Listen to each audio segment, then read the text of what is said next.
우리 하나님 말씀 보도록 그렇게 하겠습니다. 하나님 말씀은 창세기 6장 5절입니다. 창세기 6장 5절에서 10절까지 말씀 보겠습니다. 창세기 6장 5절에서 10절. 네, 같이 한 목소리 읽겠습니다. 주님께서는 사람의 죄악이 세상에 가득 차고 마음에 생각하는 모든 계획이 언제나 악한 것뿐임을 보시고서 땅 위에 사람 지으셨음을 회하시며 마음 아파하셨다. 주님께서는 단식하셨다. 내가 창조한 것이지만 사람을 이 땅 위에서 쓸어버리겠다. 사람뿐 아니라 짐승과 땅 위를 기어 다니는 것과 공중의 새까지 그렇게 하겠다. 그것들을 만든 것이 후회되는구나. 그러나 노아만은 주님께 은혜를 입었다. 노아의 역사는 이러하다. 노아는 그 당대에 의롭고 흠이 없는 사람이었다. 노아는 하나님과 동행하는 사람이었다. 노아는 셈과 함과 야벳 이렇게 세 아들을 두었다. 아멘. 네, 저희는 성경을 보면서 굉장히 중요한 것이 성경의 저자가 누구냐 하는 것입니다. 그리고 1차 수신자가 누구냐 하는 것입니다. 왜냐하면 성경의 저자가 1차 수신자에게 성경을 쓸 때에는 목적이 있었어요. 그래서 그 목적을 우리가 알아야 그 성경이 진짜 말하려고 하는 것이 무엇인가 하는 것들을 알게 되어지고요. 그래서 창세기는 모세가 기록했습니다. 뿐만 아니라 그 1차 수신자는 출애굽한 홍해를 건너 광야길 가운데 있는 이제 이스라엘 백성들에게 기록한 것입니다. 그래서 오늘 모세는 홍수 사건, 옛날 홍수 사건이 있었다. 이것뿐만 아니라 이 일을 통하여서 이제 출애굽한 이스라엘 백성들에게 하고 싶은 이야기가 있습니다. 오늘은 그러면 정말 이제 모세가 이 홍수 사건을 통하여서 이스라엘 백성들에게 뭔 말 하고 싶었을까 하는 것들을 우리 한번 살펴볼 터인데요. 이제 성경에 보게 되어지면 대부분의 사건들이 십자가를 예표합니다. 그래서 십자가를 설명해내게 되어지는데 그 중에 노아 홍수랄지 아니면 홍해 같은 경우에는 십자가의 구원을 굉장히 잘 설명해내는 구약의 예표 가운데 하나가 되어져요. 그래서 먼저 홍해가 그리고 홍수가 어떻게 십자가를 설명해내는가 하는 것들을 한번 보려고 합니다. 우리 먼저 이제 이렇듯이 그 홍수나 아니면 홍해 사건이나 아니면 우리 예수님의 사건이나 공통적인 게 있습니다. 공통적인 것은 무언가가 찢어져서 구원을 이뤘다는 거예요. 그래서 우리 한번 7장 11절 같이 한번 볼까요? 7장 11절 같이 시작.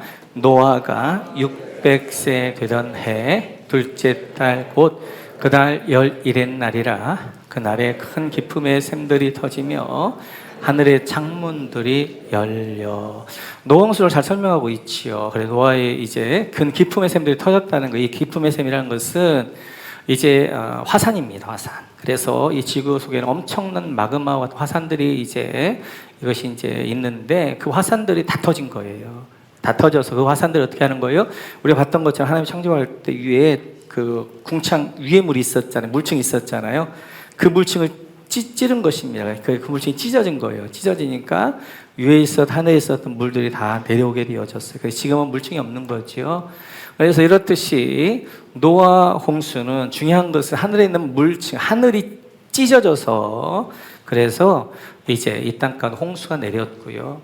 홍수는 우리가 잘못하면 심판만 하는데 아니에요. 하나님의 모든 사건에는 두 가지가 있습니다. 하나는 심판과 구원이 있게 되어져요. 그래서 이 노아 홍수도 이제 모든 사람들이 심판받았지만 그 가운데 8가족은 구원받게 되어지잖아요. 그러니까 하늘이 찢어져 이 땅 가운데 노아의 8식구를 구원하게 되어지는 거예요. 뿐만 아니라 이제 홍해도 마찬가지입니다. 우리 한번 출애굽기로 가보도록 그렇게 하겠습니다. 같이 읽죠. 시작. 모세가 바다 위로 팔을 내밀었다. 주님께서 밤새도록 강한 동풍으로 바닷물을 뒤로 밀어내시니 바다가 말라서 바닥이 드러났다. 바닷물이 갈라지고, 홍해 사건을 설명하지요. 이제 모세가 손을 들게 되어지니까 홍해가 갈라졌다는 거예요. 이 말은 홍해 물이 찢어진 것입니다. 홍해 물이 찢어져서 이제 뭘 만든 거예요? 길을 만들게 되어졌고, 그 길로 이스라엘 백성들은 구원을 받게 되어지고 애국 군대들은 심판을 받게 되어지고. 그러니까 노홍수는 하늘이 찢어져 하늘에서 물이 쏟아진 것이고, 홍해의 물이 찢어져서 이제 그 가운데 길을 낸 것입니다. 우리 예수님의 이제 십자가 달리실 때 이런 일이 있었지요. 우리 마태복음 17장으로 한번 가보실까요? 같이 있습니다. 그런데 보아라, 성전 휘장이 위에서 아래까지 두 폭으로 찢어졌다. 그리고 땅이 흔들리고 바다가 갈라지고. 아멘. 이제 예전의 성전에는 여기에 휘장이 있었어요. 그래서 성소가 있게 되어지고 지성소가 있게 되어지고, 이 구별을 휘장이 있었는데 1년에 한 번 대제사장이 지성소에 들어갑니다. 예수님 십자가에 돌아가셨을 때 휘장이 위에서 아래로 찢어졌다는 거예요. 휘장이 찢어져서 어떻게 하는 거예요? 이제는 우리가 지성소 안에 담대히 나갈 수가 있게 되어지고요. 그리고 예수님의 존전 앞에 나갈 수 있는 이제 길이 열리게 되어진 것입니다. 근데 여기서 휘장이 찢어졌다는 말은 다른 말로 하게 되어지면 우리 예수님의 육체가 찢어진 거예요. 우리 예수님의 육체가 찢어진 것을 시각적으로 보여주고 있는 것입니다. 뿐만 아니라 우리 예수님 마지막 성만찬 때 제 아들에게 떡을 나누어 주시죠. 그래서 빵을 찢으면서 뭐라고 말씀하셔요? 너희를 위하여 찢기는 내 살이다. 그렇게 말씀하게 되어져요. 이렇듯이 예수님의 십자가에 찢기셔서 찢어지셔서 우리에게 구원을 길을 열어주셨고, 그 구원의 길로 우리가 구원받게 되어지는 것입니다. 이렇듯이 이제 노아의 홍수 사건이나 아니면 모세의 이 홍해 사건이나 모두가 다 이제 물이 찢어져서, 하늘이 찢어져서 이제 하나님의 구원이, 그 심판이 이루어졌던 것을 볼 수 있습니다. 그러니까 모세는 지금 여러분들이 창세기 6장을 잘 보시면 모세는 뭔가 그림을 가지고 지금 설명하고 있어요. 자, 출애굽할 때는 5그림이 있어요. 하나는 애굽이라는 그림이 하나 있고, 두 번째는 홍해라는 그림이 있게 되어지고, 세 번째는 뭐가 있는 거예요? 광야 생활이라는 그림이 있게 되어지고, 네 번째는 광야 생활 끝나면 요단강이 있게 되어지고, 다섯 번째는 요단강을 넘어 약속의 땅, 가나안 땅이 있게 되어지고, 5개의 그림이 있단 말이에요. 그 그림을 지금 모세는 대비시키면서 노아 홍수에 대하여서 그 그림과 대비시키면서 설명을 하고 있단 말이에요. 그래서 애굽에서 죄악된 세상의 그 상태는 노아 시대에 하나님의 아들들이 사람의 딸들의 이제 아름다움을 보고 자기 모든 여자로 아내를 삼았던 그 전적인 타락, 그 애굽의 상태를 이야기하게 되어지고, 그리고 이 이제 홍해는 이제 하나님의 은혜로 하게 하셨는데, 그래서 이제 8절에 보면 노아가 하나님의 은혜를 받았다라고 하나님의 은혜를 이야기하게 되어지고, 그 다음에 9절에서는 은혜를 받은 자의 삶, 홍해를 건넌 자의 삶, 광야길 가운데 하나님 우리를 어떻게 이끌어가기를 원하시는가? 그것은 우리가 의로운 삶, 그리고 흠이 없는 삶, 하나님과 동행하는 삶을 살기 원하는데, 그리고 광야 40년이 필요한 것은 우리를 그러한 이제 의롭고 그리고 흠이 없고 그리고 하나님과 동행하는 사람을 만들기 위한 과정이란 말이에요. 그렇게 이제 세워진 다음에 어떻게 요단강을 지나 이제 이스라엘 백성들이 가나안 약속의 땅에 들어간단 말이에요. 마찬가지 120년 동안 뭐 하는 거예요? 노아가 방주를 만들면서 그가 삶이 어땠다? 특징을, 첫째는 그가 의로운 삶이었다. 둘째는 흠이 없는 삶이었다. 셋째는 그가 하나님과 동행했다. 그렇게 하고 그다음에 120년이 지나자 그가 어떻게 하는 거예요? 이제 구원의 방주 안에 들어가게 되어지는 거예요. 그러니까 지금 모세가 이제 이 6장에서 홍수에 대해서 쭉 설명하는데, 그 설명을 뭘 하냐면 출애굽의 그림을 가지고 설명을 하게 되어집니다. 조금 더 우리가 이제 한번 살펴보게 되어지면, 우리 한번 5절 같이 한번 읽어볼까요? 여러분 5절. 네, 5절 같이 읽습니다. 시작. 주님께서는 사람의 죄악이 세상에 가득 차고 마음에 생각하는 모든 계획이 언제나 악한 것뿐임을 보시고서, 여러분 언제나 악한 것, 여러분 밑줄 그어주시고. 그래서 지금 노아 시대 상태는 사람들이 언제나 악하고 그 다음에 이제 그렇게 죄악이 가득했다. 여기가 어디에 여기 밑줄 그어주고 그다음 거기들 애굽 그렇게 적는 거예요. 애굽. 애굽은 죄로 관영한 곳입니다. 죄로 가득한 곳이에요. 그래서 사람들 언제나 이제 죄로 가득하게 되어지죠. 그래서 지금 5장은 애굽의 죄악된 생활을 이야기하게 되어지고요. 8절 같이 한번 읽어볼까요? 8절 하세요. 시작. 그러나 노아만은 주님께 은혜를 입었다. 여러분 우리가 은혜를 동그라미 쳤을 때 다시 한번 칩니다. 은혜. 은혜란 것은 내가 값을 치르지 않았는데 하나님 주시는 그냥 거저 주신 사랑이란 말이에요. 그래서 지금 노아를 하나님이 구원해 주셨는데 그 구원이 뭐였다? 은혜였다. 은혜였다. 그래서 여러분 그 은혜에다가 밑 옆에다 그리고 뭐라면 홍해라고 하죠. 홍해. 이스라엘 백성들이 홍해를 건너는데 그들이 한 일이 없어요. 그들이 한 일이 없고 하나님이 하십니다. 그래서 출애굽기 14장을 보면 이렇게 말씀하셔요. 같이 한번 읽어볼까요? 같이 읽죠. 시작. 모세가 백성에게 대답하였다. 두려워하지 마십시오. 당신들은 가만히 서서 주님께서 오늘 당신들을 어떻게 구원하시는지 지켜보기만 하십시오. 당신들이 오늘 보는 이 이집트 사람을 다시는 볼 수 없을 것입니다. 네, 지금 이제 홍해 앞에 있는 이스라엘 백성의 특징이 뭐냐면 가만히 서서입니다. 너희는 아무 일도 하지 마. 가만히 서 있어. 가만히 서서. 근데 누가 일하시느냐? 21절 같이 한번 볼까요? 같이 읽죠. 시작. 모세가 바다 위로 발을 내밀었다. 주님께서 밤새도록 강한 동풍으로 바닷물을 뒤로 밀어내시니 바다가 말라서 바닥이 드러났다. 바닷물이 갈라지고. 지금 이스라엘 백성들은 뭐 하는 거예요? 그들은 가만히 있는 거예요. 지금 누가 일하시는 거예요? 하나님 일하시는 거예요. 지금 동풍을 불어서 어떻게 하는 거예요? 그걸 말리는 거예요. 그리고 땅을 지금 이제 홍해를 가르는 거예요. 그래서 홍해 갈아서 어떻게 하는 거예요? 랜드 이제 이렇게 이제 그 건조한 땅, 이제 드라이 랜드가 이제 만들어지게 되어지는 거죠. 이렇게 그래서 이제 그 길로 이제 건너가게 하는 것입니다. 자, 홍해 앞에서 이스라엘 백성들 한 것은 아무것도 없단 말이에요. 뭐 한 것밖에 없어요. 가만히 서 있는 것밖에 없었단 말이에요. 그런데 누가 일하시는 하나님이 일하셨어요. 그래서 홍해를 가르십니다. 홍해에 길을 내시게 되어지고 이스라엘 백성 걸어가게 하시고 그래서 이스라엘 백성들이 애굽에서 구원받게 된단 말이에요. 우리 구원도 마찬가지예요. 우리가 내가 뭔가 노력해서 내가 뭘 해서 구원을 받는 것이 아니라 은혜로 구원받는 거예요. 노아가 은혜를 받아서 그가 구원을 이뤘던 것처럼 이스라엘 백성들이 홍해를 건너는데 그것은 은혜로 홍해를 건너게 되어집니다. 이렇게 은혜 받은 자의 삶이 뭐냐? 우리 9절 같이 한번 읽어볼까요? 9절 같이 읽어 시작.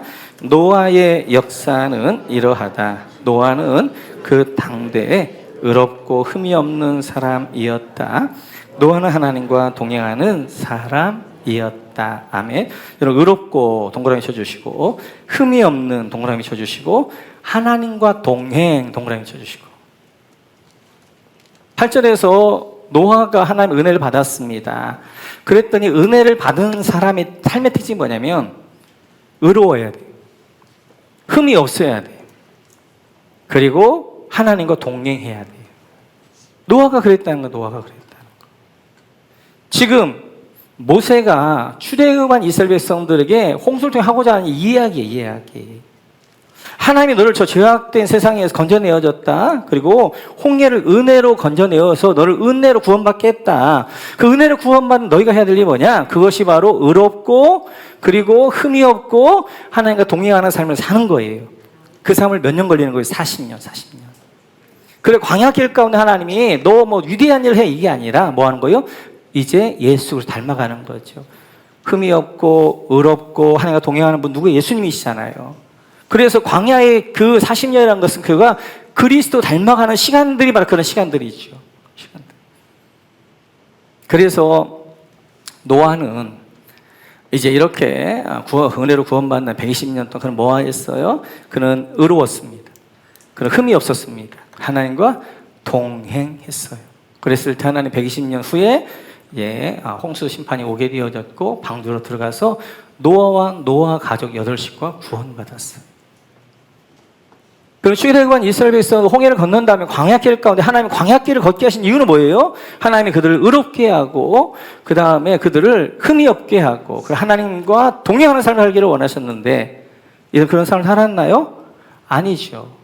하나님께 원망하는 삶을 삽니다. 불평하는 삶을 삽니다. 우상숭배의 삶을 삽니다. 그러자 광야에서 어떻게 200만 명 다 죽입니다. 그리고 몇 명만 구원받아요? 2명. 바로 하나님 앞에서 여호수아 갈렙, 하나님 앞에 의롭고 또한 흠이 없고 하나님과 동행했던 이 여호수아 갈렙만 어딜 들어가게 되어지는 거예요? 가나안 땅에 구원의 방주에 들어가게 되어지는 것입니다. 우리도 마찬가지. 우리가 여기 왜 있는 거예요? 우리는 하나님의 은혜로 구원받았기 때문에 여기 있는 거예요. 내가 뭘 해서 구원받는 게 아니라 내가 예수를 믿어 구원받는 게 하나님이 나를 찾아오셔서 나를 구원해 주신 거예요. 은혜로 구원받은 거예요. 그 은혜로 구원받은 다음에 그 다음에 하나님 부르실 때까지 해야 될 일이 뭐냐?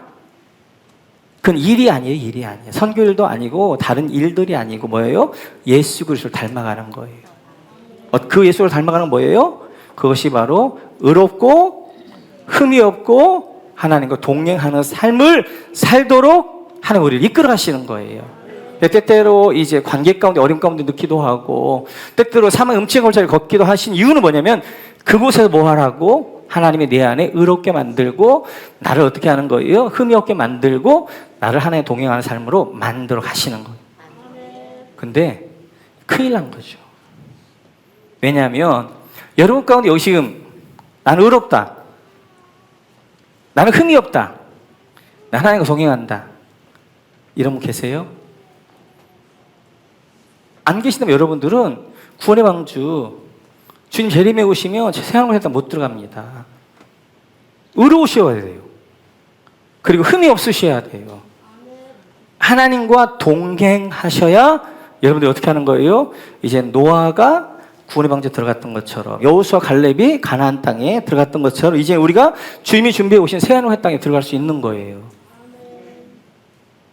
그럼 우리는 불가능한 일을 하나님 명령하셨을까요? 그렇지 않을 것 같죠. 그러면 여기 의로운 삶이란 어떤 삶인가? 그리고 이제 흠이 없는 삶은 어떤 삶인가? 그리고 하나님과 동행하는 삶이란 어떤 삶인가? 하는 것들을 제가 설명하도록 그렇게 하겠습니다. 오늘 노아를 가리켜서 가장 처음에 뭐라 말하고 있냐면 그는 의로웠다라고 말씀하게 되어져요. 왜 노아가 의로웠는가? 그를 설명하는 베드로서 2장을 보면 이제 노아에 대해 이렇게 말씀하십니다. 우리 같이 한번 읽어볼까요? 같이죠. 시작. 옛 세상을 용서하지 아니하시고 오직 의를 전파하는 노아와 그 7 식구를 보존하시고 경건하지 아니한 자들의 세상에 홍수를 내리셨으며. 자, 지금 노아 7가죠. 노아 8가지 뭐예요? 왜 의로웠다? 왜 의로운 삶이었다? 그런 의를 전파하는 삶을 하다. 의를 전파하는. 이 의라는 게 뭐예요? 하나님의 말씀이에요. 그들은 하나님의 말씀을 전하는 삶을 살았던 것입니다. 노아에게 주신 하나님의 말씀 뭐였어요? 120년 후에 뭐 한다? 홍수 심판이 임한다. 이거였잖아요. 그러니까 노아는 이 말씀을 듣고 120년 동안 그가 외친 거 뭐예요? 여러분 120년 후에 앞으로 이 땅에 홍수가 있을 것입니다. 그래서 이 땅을 다 멸할 것입니다. 심판할 것입니다. 그렇게 그가 외쳤단 말이에요. 외친 것뿐만 아니라 그런 삶으로 드러냈어요. 증거했어요. 뭐였어요? 그는 방주를 만들었잖아요. 방주를 만들면서 이제 어떻게 하는 거예요? 이제 120년 후에 있어야 되는 그런 노아 홍수를 준비했잖아요.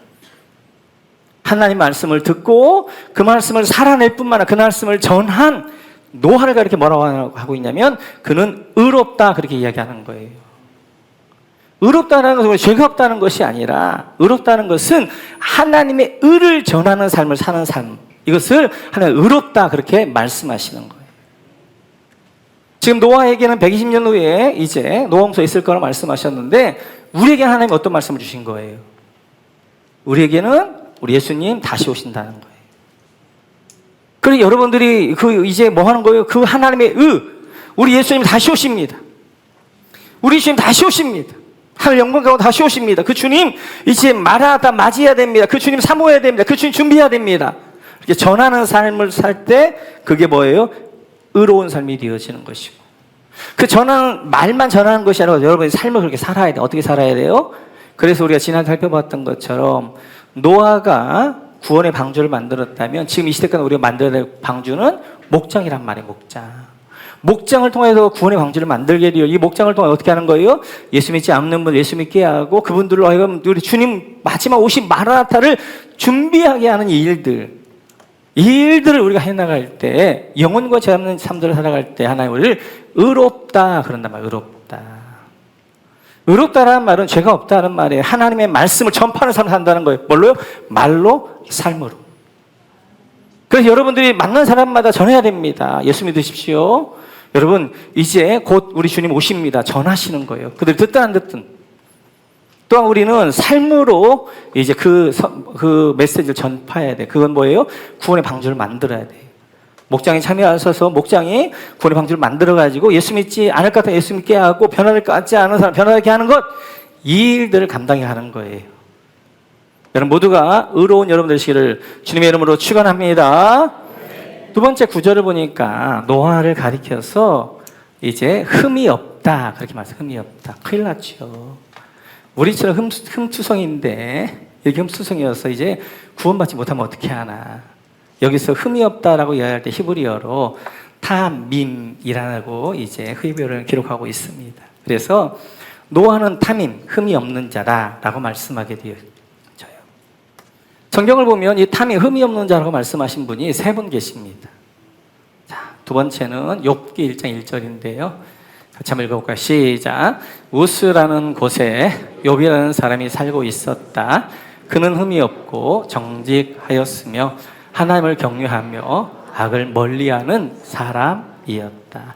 욥은 뭐했다? 흠이 없었다. 탐임했다. 그래서 욥을 가리켜서 탐임 이렇게 얘기한단 말이에요. 또 하나님이 탐임이라고 했던 또 한 사람이 있는데 창세기 27장입니다. 같이 한번 읽어볼까요? 같이 읽죠. 시작. 두 아이가 자라 에서는 날쌘 사냥꾼이 되어서 들에서 살고, 야곱은 성격이 차분한 사람이 되어서 주로 집에서 살았다. 여러분 야곱 그리고 성격이 차분한이란 말이 탐임이에요. 탐임. 그러니까 야곱 뭐 했더라? 그는 흠이 없는 자였다. 탐임이었다. 흠이 없는 자였다. 오? 우리가 노아가 흠이 없다고 그러면 오케이 인정해 줄 만해요. 욥이 흠이 없다고 그러면 인정해 줄 수 있어요. 그런데 야곱이 흠이 없다고 그러니까, 탐임했다고 그러니까 이거 이해가 안 되어져요. 여러분 성경에서 야곱처럼 흠이 많은 사람이 어디 있어요?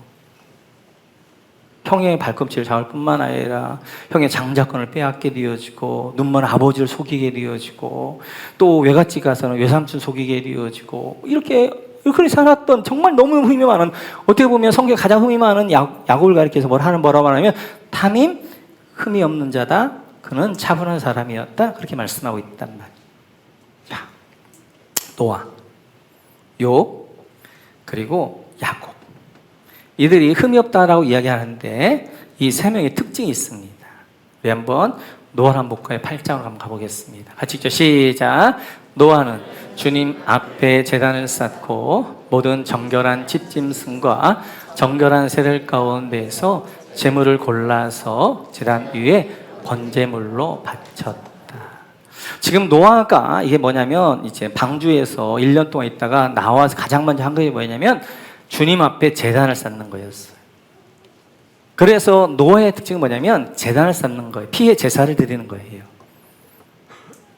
그러니까 노아가 흠이 없어서 이제 그가 탐임이 아니라 그는 흠이 많아요. 그리고 그는 죄가 많아요. 그러나 그는 뭐 하는 사람이었어요? 하나님의 피의 제사를 드린 사람. 그 피로 어떻게 보혈의 피로 자기를 씻고 자기를 이제 흠을 씻게 되어져서 그가 흠이 없는 탐임이었다라고 말씀하게 되어져요.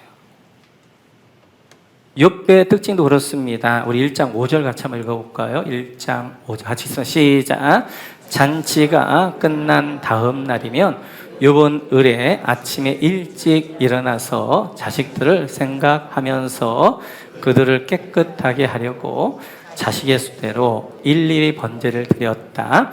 자식 가운데에서 어느 하나라도. 지금 욥에게 자녀들이 있는데 생일잔치를 합니다. 그러면 그 다음날 반드시 욥이 뭐 했냐면 그 자녀들 한 명 한 명을 위해서 피의 제사를 드렸어요. 왜요? 그 이제 생일잔치 때 그냥 보통 거기는 빵과 함께 고기와 함께 이렇게 포도주를 먹잖아요. 근데 생일이나 이런 데 조금 또 도수가 있는 걸 하거든요. 그래서 조금 이제 좀 취하기도 하고 뭐 이러는데, 그래 혹시 실수했을까봐, 죄를 지었을까봐, 그래서 이제 욥이 자식들을 생각하면 그들을 깨끗하게 하려고 뭐 하는 거예요? 욥이 하나님 앞에 피의 제사를 드렸습니다. 욥의 피의 제사를 통하여서 자녀들이 어떻게 하면 죄와 흠이 씻어질 뿐만 아니라, 그렇게 자녀를 위해서 이제 피의 제사를 드렸던 욥은 자기는 말할 것도 없죠. 말할 것도. 이렇듯이 노아도 예배하는 사람이었습니다. 피의 제사를 드리는 사람이었습니다. 노아 이제, 그리고 욥도 피의 제사를 드리는 사람이었습니다. 제가 지난주 설교를 들어보니까 막 노아, 모세 막 왔다 갔다 하더라고요. 제가 그냥 원고 안 보고 하니까 그냥 개떡같이 말하면 찰떡같이 들으시면 돼요. 네, 이렇게 해서 이제 지금 뭐 하는 거예요? 이제 이렇게 노아도 욥도 피해 제사를 드리는 사람들이어서 하나님이 그를 이제 흠이 없다라고 말씀하셨습니다. 우리 한번 이제 야곱을 한번 볼까요? 같이 한번 읽어보겠습니다. 같이 시작. 두 아이가 자라에서는 날쌘 사냥꾼이 되어서 들에서 살고, 야곱은 성격이 차분한 사람이 되어서 주로 집에서 살았다. 에서하고 그 다음에 야곱을 비교합니다. 야곱은 성격이 차분한 사람, 탐밈이었다는 거예요. 그는 흠이 없는 사람이었다. 왜요? 그는 주로 집에서 장막 안에 거했기 때문에. 그러나 에서는 어떻게 하는 거예요? 이제 들사람이었어요. 밖에 나가서 이제 들로서로 다녔어요. 그렇기 때문에 그는 탐임, 그는 이제 흠이 없는 사람이 아니었고, 대신 야곱은 그는 탐에 흠이 없는 사람이, 왜냐하면 그는 흠이 많지만 집에 장막에 거하면 뭐 한 거예요? 피의 제사를 드린 거예요. 하나님은 예배의 제단을 드린 거예요. 피의 제사를 드린 거예요. 그래서 야곱이 흠이 많지만 그 흠이 뭘로? 예수님의 피의 이제 제사로, 피로 말미암아 그를 씻겨 주시는 은혜가 그 안에 있었단 말이에요. 그래서 오늘 이제 흠이 없다는 것은 아무 죄도 없고 완벽한 사람이고 완전한 사람이고 아니라, 우리 모두는 연약하고 흠이 있지만 그 연약하고 흠을 가지고 누구한테 나가? 예수님의 보혈 앞에 나가는 거, 예수님의 피의 제사 앞에 나가는 거, 예수님 앞에 나가는 것, 이런 사람을 가리켜 주님 뭐라 말씀하시는 거예요? 흠이 없는 탐임, 이렇게 말씀하시는 거랍니다. 그 우리의 훈련은 뭐예요?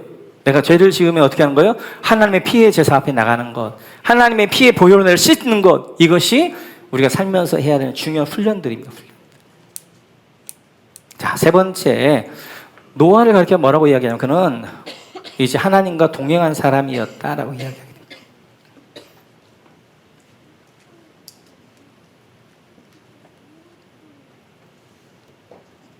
우리는 늘 하나님과 동행하고 싶어 합니다. 그런데 어떻게 하면 하나님과 동행하는 삶을 살 수 있을 것인가? 하나님, 나와 동행해 주시옵소서. 이런 하나님 나랑 동행하시는가? 아닙니다. 하나님은 늘 말씀으로 약속하시고 말씀대로 행하시는 분이세요.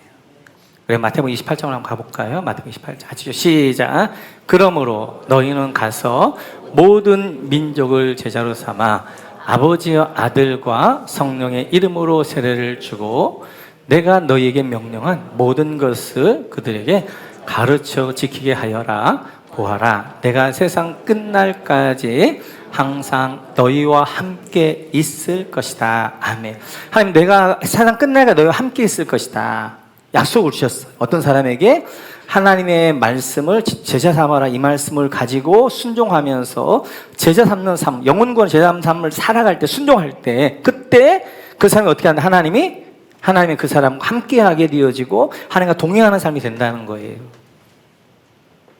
그래서 노아는 하나님 앞에 말씀을 듣게 되어지고 120년 동안 뭘 만들었어요? 방주를 만들었단 말이에요.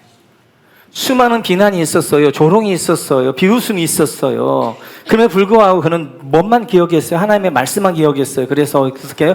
120년 동안 산 위에다가 방주를 만든단 말이에요. 이렇게 방주를 만들어 순종하는 그 삶 가운데 하나님 뭐 하시는 거예요? 함께 하시는 거예요. 함께 하시는 거예요. 난 하나님 말씀에 순종도 안 하는데 하나님 나와 동행해 주시다 함께 해주시오 아니란 말이에요. 하나님은 약속하시고 그 언약에 신실하신 분이시란 말이에요. 말씀대로 행하시는 분이란 말이에요. 지금도 우리가 누구와 함께 하느냐, 하나님께서 말씀하셨어요. 내가 다시 올 것이다. 마태복음이랄지 아니면 이제 요한계시록에서 다시 올 것이다. 그거 다시 오시는 주님을 증거하는 사람, 그 말씀 순종해서 어떻게 하는 사람, 오늘 마태복음 말씀과 같이 영혼과 제사하는 일들에 순종하는 사람, 내가 순종하면서 한 걸음 한 걸음 걸을 때 그때 하나님 나와 함께 하시는 거란 말이에요. 함께. 그래서 하나님께서 노아 왕조를 만들라는 것은 노아 가족을 살려내려고 했단 말이에요. 왜냐하면 이때도 지금 하나님의 아들들이 사람의 딸들 보고 다 타락했단 말이에요. 누가 남은 거예요? 노아와 노아 가족만 남은 거예요.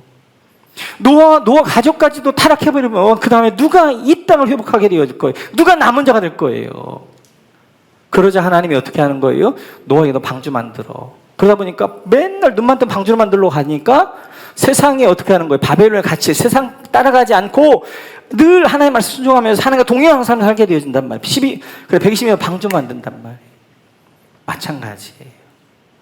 이 시대 가운데 누가 하나님이 함께 하시느냐, 하나님의 말씀 순종하여서 하나님의 말씀은 우리에게 마지막 예수의 명령은 모든 민족으로 제자 삼으라는 거예요. 그 민족을 제자 삼으로 내가 나갈 때, 내가 그 일들을 감당할 때, 영혼과 제하면 그 일들을 감당할 때, 그리고 영혼을 구원하게 내가 목장을 잘 세워갈 때, 내 눈물과 땀과 수고로 목장을 세워갈 때, 그때 하나님 어떻게 나와 함께 하시는 거예요. 동행하시는 거예요. 그리고 그런 사람이 어떻게 끝까지 세상의 바벨론을 쫓아가지 아니하게 되어지고, 그리고 거룩함으로 구별되어져서 구원받게 되어지는 것입니다. 자, 성도 여러분, 지난 살펴봤던 것처럼 우리 예수님께서 마태복음 24장에 이렇게 말씀하셔요. 같이 한번 볼까요? 같이 시작. 노아의 때와 같이 이 인자가 올 때에도 그러할 것이다. 예수님이 마지막 때를 하나로 딱 비교해 주셨어요. 비교해서 그것은 노아의 때와 같다는 거예요. 노아의 때. 노아의 때와 같이 누가 구원받은 거예요? 노아와 노아 가족과 같이 이제 의로운 사람, 흠이 없는 사람, 하나님과 동행하는 사람이 구원받는 거예요. 제 지론은 설교는 밝게 하자는 거예요. 그리고 끝은 특별히 희망과 소망으로 끝나자는 것입니다. 그러나 오늘은 조금 제가 설명을 좀 드려야 되겠어요. 여러분, 성경에 있는 구원의 역사들을 보시면요, 구원받은 사람들은 대단히 소수입니다. 노아 홍수 때 사람이 몇 명 정도 있었을 거예요. 그때 사람이 1000년 정도 살 정도였고요. 1500년이 지나서 사람 계산해 보니까 적게는 10억이고 많게는 100억이에요. 10억만 잡으면 10억 가운데 구원받는 몇이에요? 딱 8가족. 노아와 노아 가족만 구원받는단 말이에요. 여러분, 출애굽한 이스라엘 백성들이 장제 몇 명이었어요? 60만이었어요. 60만. 근데 장정 가운데 구원받은 사람 몇 명이었어요? 2명. 여호수아, 갈렙. 소돔과 고모라 땅에서 이제 수많은 사람들 살았어요. 그 가운데 구원받은 사람 몇 명이었어요? 3명. 롯과 롯의 2딸들. 마지막 때 구원 많지 않습니다. 제가 그래 여러분들 공갈 치는 게 아니고 깨어 있으란 말이에요. 많지 않을 거예요. 많지 않을 거예요. 그렇기 때문에 우리는 어떻게 하는 거예요? 세상에 짝하지 않으려고, 세상을 따라가지 않으려고 어떻게 하는 거예요? 우리가 깨어서 나를 저 복종시키고 목장을 만들게 모여서 함께 기도하면서 나를 구별되어지게 사는 것, 그렇게 사는 것이 바로 우리의 삶이란 말이에요. 우리 주님 오셨을 때 아멘 주여 어서 오시옵소서. 주님 맞이할 수 있는 여러분, 주님 오시는데 산 하나에게 무너져라, 바위 하나에게 무너져라 이렇게 하면서 처참하게 버림받는 그런 이제 심판받는 저희가 아니라 주님 거룩한 신부가 되어져서 주님을 향하여서 아멘 주여 어서 오십시오라고 주님 맞이할 수 있는 그런 분이 되셔야 된단 말이에요. 주일날 이 자리에 나올까지 얼마나 힘들었어요. 이 자리까지 주일날 이 비 오는 이 홍수 때 집에 있으면 얼마나 편해요. 그러나 나왔단 말이에요. 나왔는데 중요한 것은 마지막에 구원을 받아야 되잖아요. 마지막에. 그래서 우리 모두가 노아처럼 이 시대 가운데 하나님 우리를 다듬어 가시는 거, 어떻게 다듬어 가시는 거예요? 흠이 없는 사람을 의로운 사람으로, 하나님과 동행하는 사람으로, 한 명도 낙오되어지지 않고 전부 구원받는 여러분 모두가 되시기를 주님의 이름으로 축원합니다.